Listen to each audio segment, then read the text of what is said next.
you know how crazy this election is? We got one candidate that says that we ought to abolish Medicaid and Medicare. You ever heard of anything so crazy as that? Telling our people in this country who are seniors or about to be seniors that we're going to abolish Medicaid and Medicare? We got one person saying we ought to have a 10% flat tax that will drive up the deficit in this country by trillions of dollars that my daughters will spend the rest of their lives having to pay off. One candidate that actually said that the reason why we signed an agreement with Ford to bring jobs back from Mexico is because he's been yelling for the last week.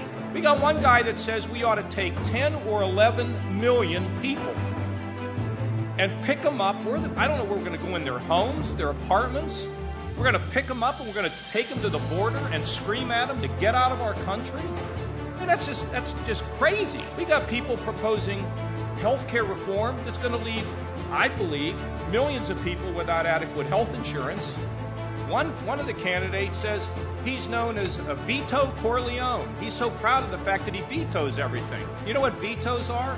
Vetoes are a sign you can't get what you want. I have to veto some legislation, but by and large, we try to work together to solve problems. We better be careful that we don't turn this country over to somebody who's not capable of running it. Look at where Ohio is today compared to where it just was a few years ago. Now we're doing terrific. We still have our challenges. It's not over yet, but we work together.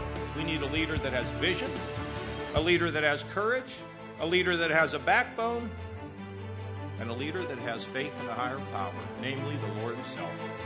So thank you. I want to thank all of you for being here today. And we're off to Colorado. Thank you all very much. God bless.